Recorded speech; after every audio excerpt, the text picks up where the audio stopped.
Hello, YouTubers. Hello, subscribers. I hope that you had a wonderful evening.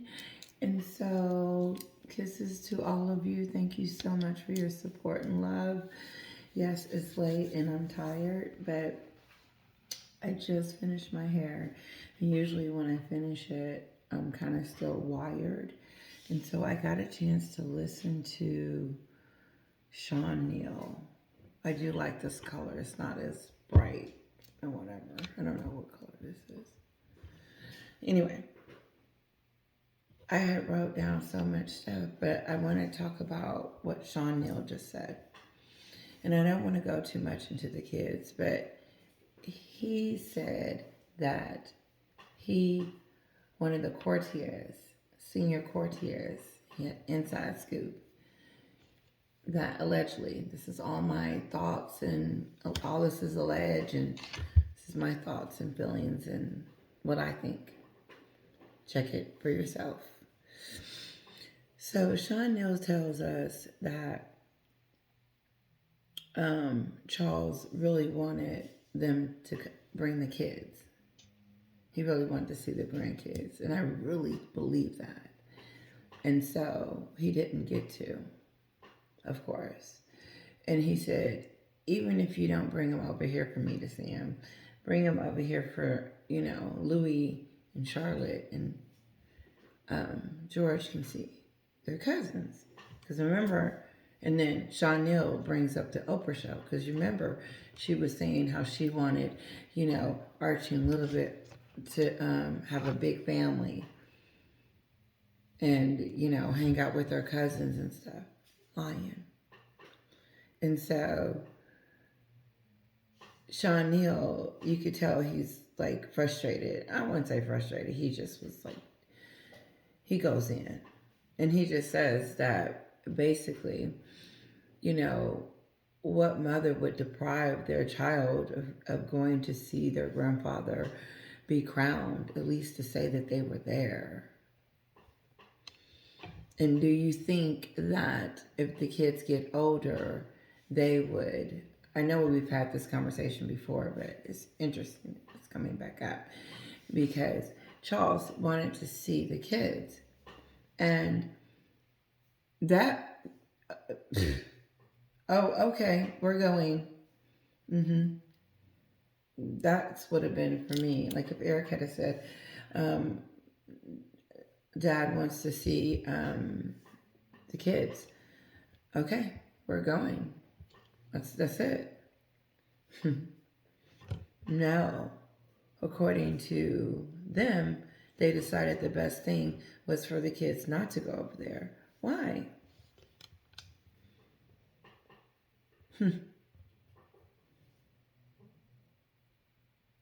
Sean Neal goes on to say, he says, as they get older, he said, do you believe that they would, be upset about it?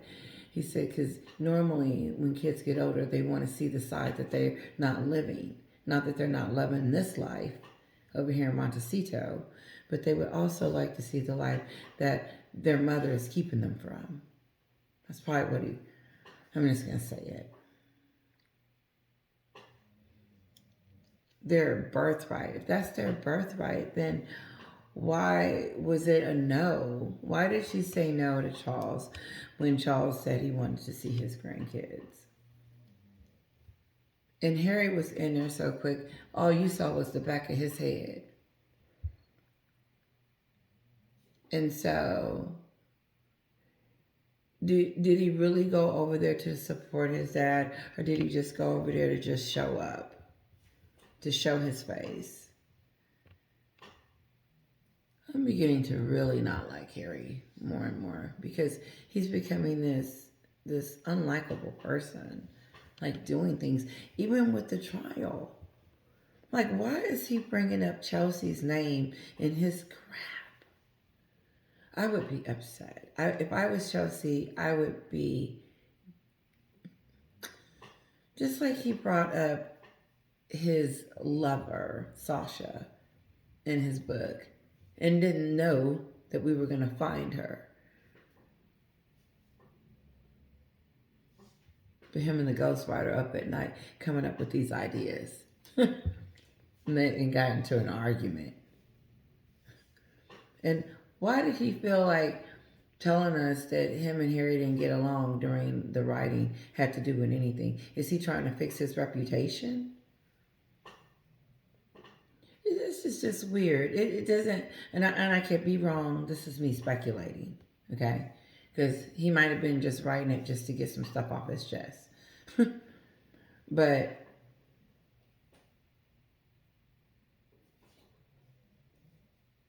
I don't know. I can't say anything that I don't really know that guy, the ghostwriter. All I know is that he decides that he wants to tell us that him and Harry really didn't get along. But what was interesting about that entire story was how she was bringing him goodies. She was going to bring him a snack during, during session time, during ghostwriting time. Meghan's going to bring him a snack, a goodie. My question is, how long did she stay down there with them goodies? Did she drop them off or did she keep going? Did she drop them off and keep going? Or did she have a seat and was like, what are you guys doing?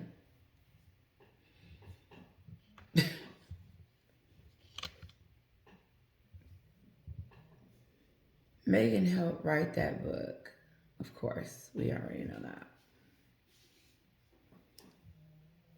And look at the type of person that she is to people, just to her friends, just to people that said, okay, here's my phone number, let's be friends.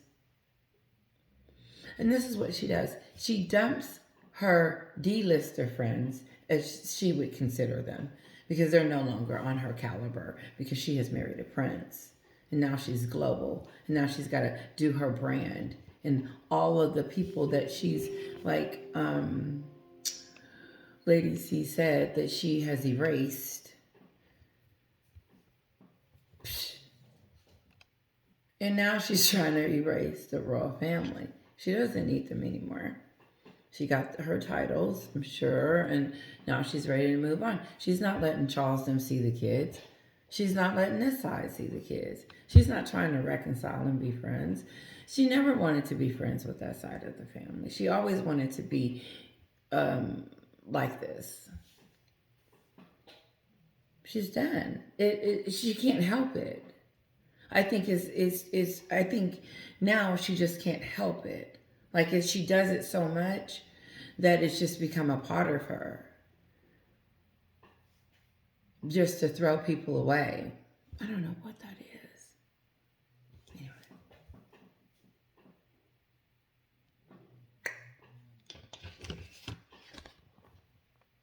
Yeah. Erases them.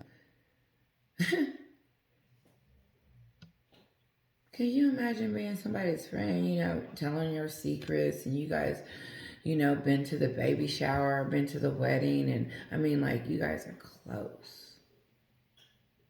Like, stupid close. And then you get a text one day say, don't call me no more. Because I'm marrying a prince now and I don't have time for you. Sean Neal has been hot tonight. I just went on a binge watch. And he said that he also said that Camilla had invited Meghan to cook her meals from that cookbook that she did. And she was trying to include her. And so Meghan kind of snobbed it, like, I'm not doing that, or didn't do it, or just kind of like was rude to the Queen Camilla. Princess of Wales at the time, I believe. But it doesn't matter. Sean Neal said, they were trying to include her when she was telling stories and talking about how they threw her to the wolves. No one threw her to the wolves. If they had threw her to the wolves, then why was she sitting on the stage with William and Catherine talking about mental health?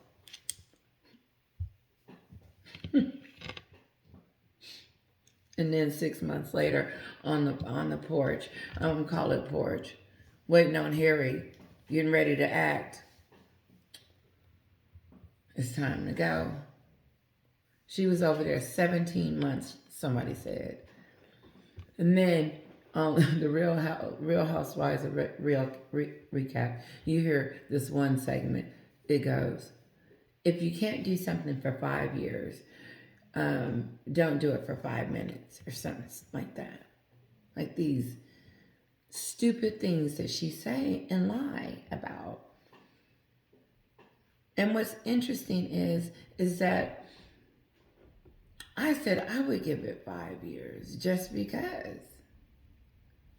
You don't even know if you're going to really like something in a year, in 15 minutes.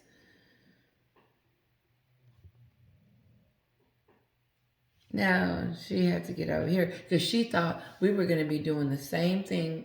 She thought she was going to be doing the same thing over there.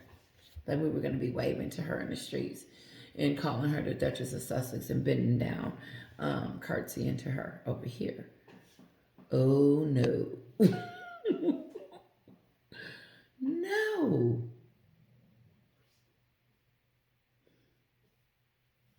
You remember that lady that was in line at, not in line, but she was during the walkabout with Catherine and William when they allowed them idiots to come along. This was before Spare.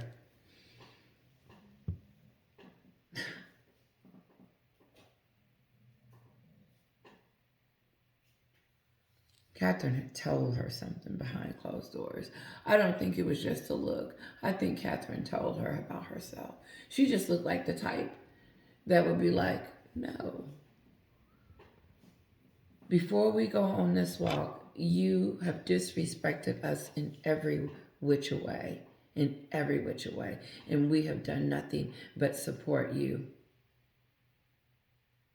And then you get on the Oprah show and really disrespect everyone and the Queen. That's why Meghan looked like she had just got through crying. She did. She looked fragile. Very fragile. Like she had got one of those conversations.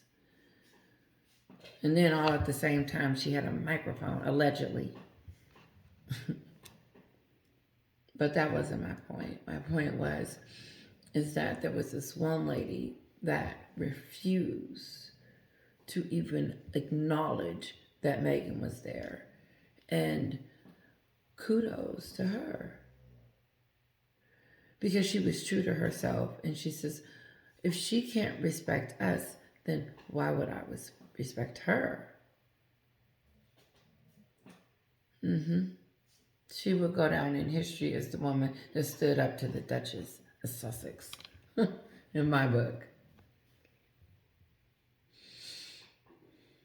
No, but this is how, every day there's a story about Meghan being not a very nice person.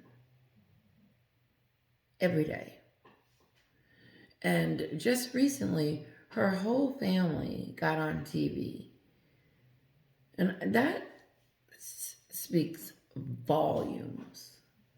And I know that it's still circulating over here in the United States, but you can't tell me that show, that docuseries that the Marcos put out didn't touch every person. Even the Sussex squad can't say anything about that one. It would just be a total disrespect.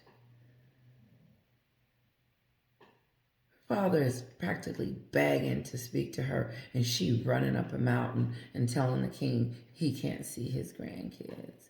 And then she wants us to know that she's coming out with her wonderful new brand and her new look. Because it's all about her. It's never been about them kids seeing their family members. And the only time she's going to allow someone to see them is if there's going to be money exchanged. Yeah.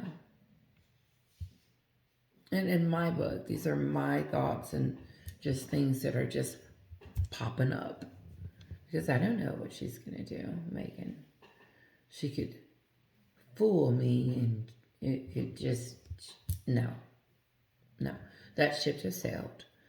Me thinking that anything decent, anything nice, anything genuine, anything good coming from her, because it's always a hidden agenda. It's always something in it for her. Nothing, I don't see that anything that she's done for anyone that could be received as anything that she's done that's been good. You can't name one thing that she's done that's given to someone of herself. Not money, just herself.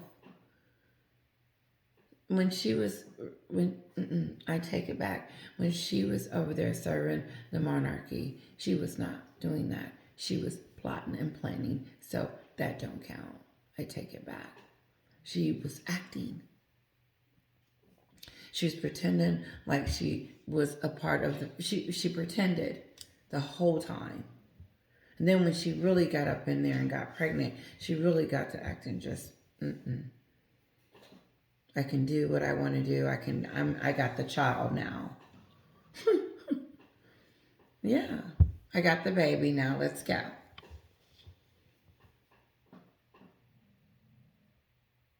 But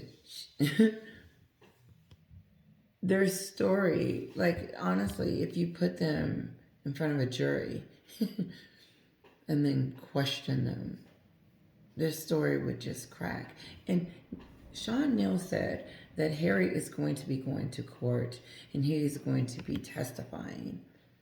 And he said Harry is not going to do well with that because he doesn't do good under pressure, and that when he gives speeches, it's on cue. But not even just that, the questions that they're going to be asking him. Because he said, what if they ask him about getting married 3 days before?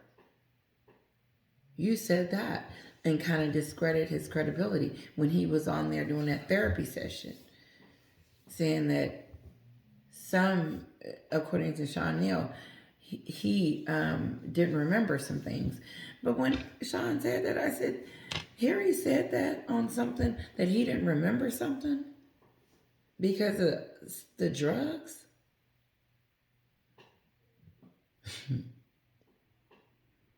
That discredits him for a lot of reasons. So my question is, again, how do you know your family is racist? Because you married this woman and she decided to convince you in the most stupidest way. But Sean Neal also said this. He said, how is she going to create a brand when she does things like don't let Charles see the kids, and don't reach out to her father and stuff like that. Like, where's the humanity in all of it? But she's a humanitarian.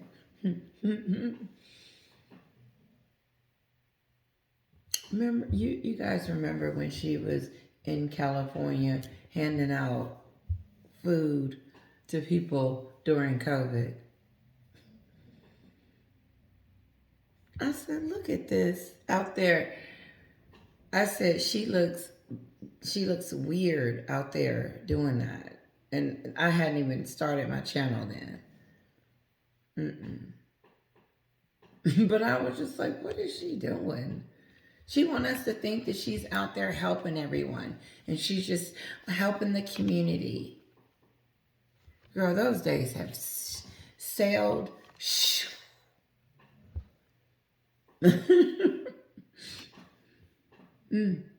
I give it 6 months, and this company, this whatever company, gonna be like, ain't nothing we gonna be able to do with that.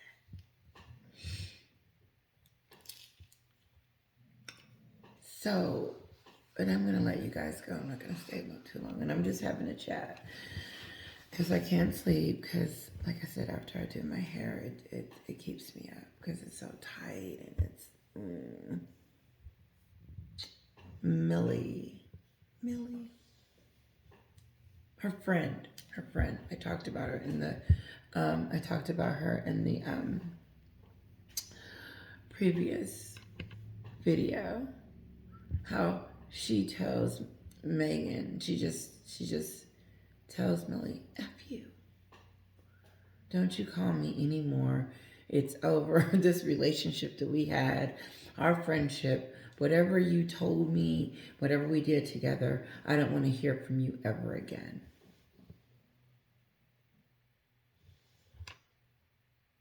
And it probably would have hurt my feelings.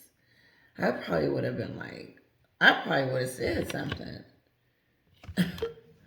I would have said, oh, now you don't know me. Now that you didn't met a prince, now you're going to talk to me like this. How rude. And then she just says it all the time. Robert Wilson, that's why Harry don't have no friends. He doesn't have any friends. He couldn't go home and hang out. He couldn't say, hey man, why don't let's go to the concert together. Nope. And so now Harry's living in this bubble with her. It's a bubble. You know, he can't visit his father. He can't go over there. He can't take the kids, So he's got to, he's back at home in this cocoon. And then just waiting around and waiting on her brand to do what it's going to do as she continued to talk to us through the media.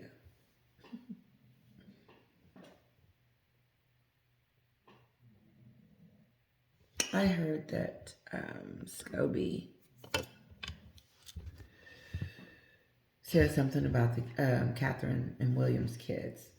Something about that they were making them run late or something like that.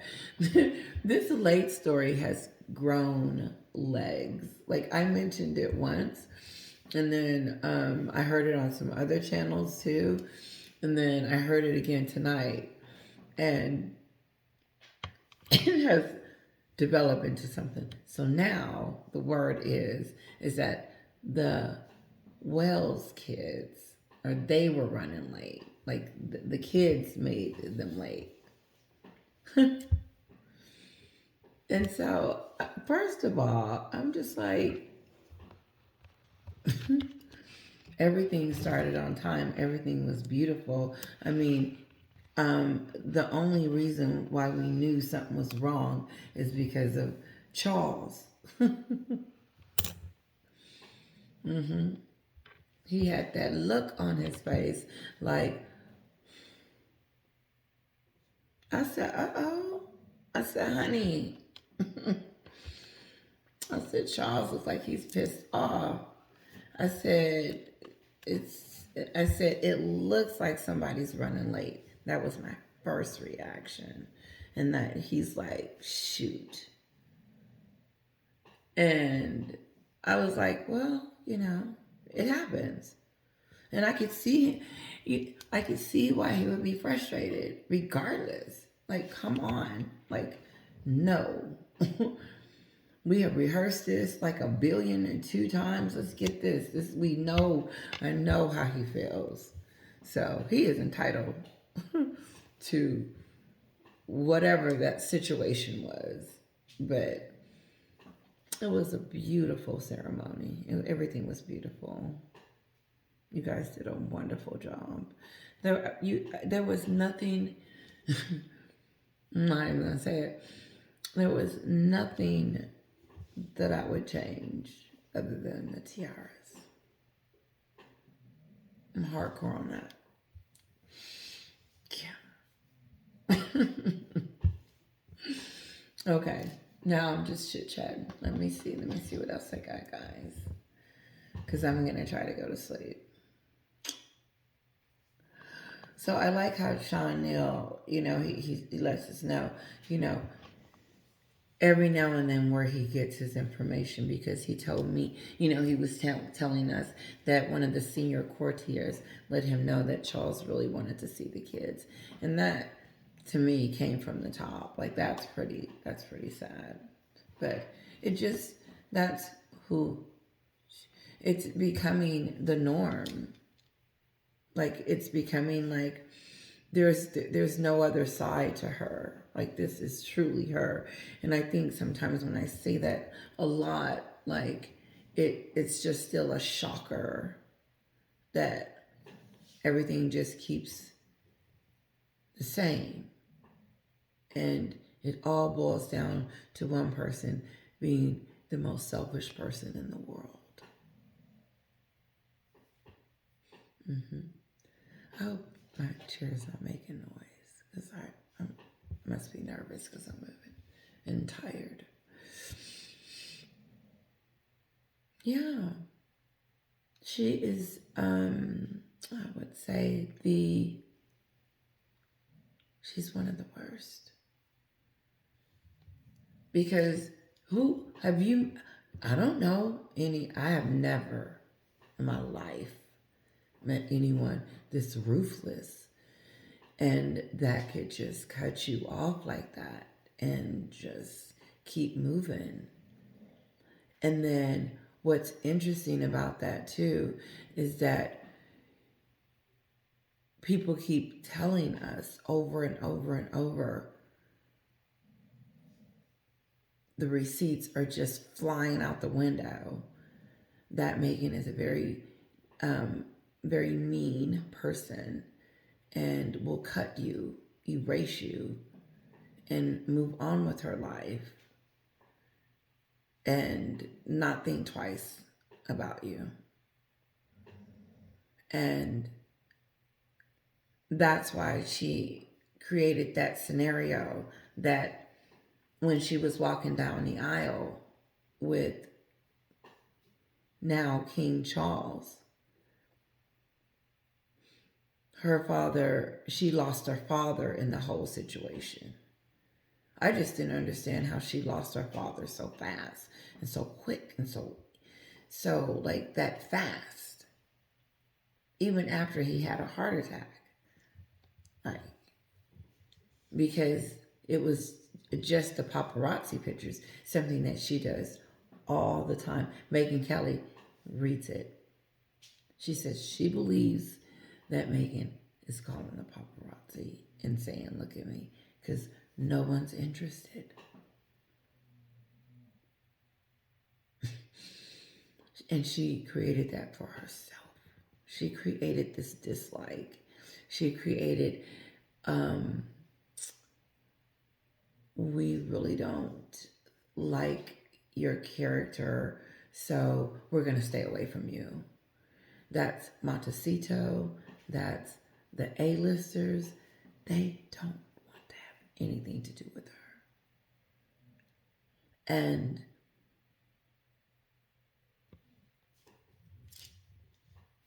like someone said, I think Angela Livin, this is the course that they have decided to take because she's not going to take it back and say it didn't happen. But you don't have to. She didn't even have to. She didn't have to go to Charles and sit down at this point and say, it was this and it was that. Unconscious bias. However, she could have showed up for his coronation, took the kids, and let him see the kids. That would have been her way of almost saying maybe it was a misunderstanding.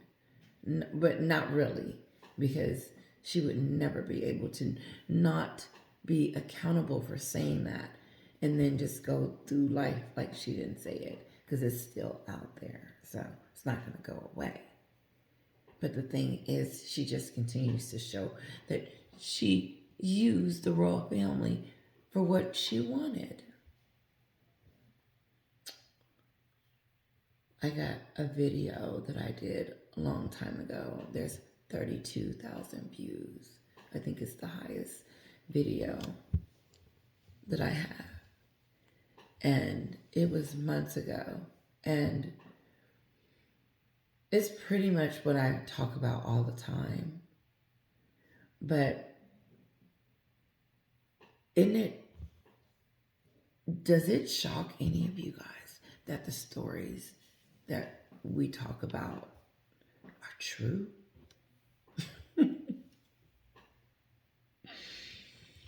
That's why I was like, tell my husband, I said, I like my channel at 2,000. I said, I like it right there. Because it's great. It's close knit.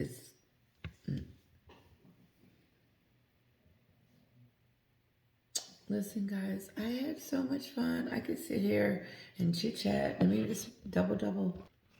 No, my conversation is that. And it just goes all the way back to there's no brand, there's no personality, there's not going to be this, we love you, Meghan.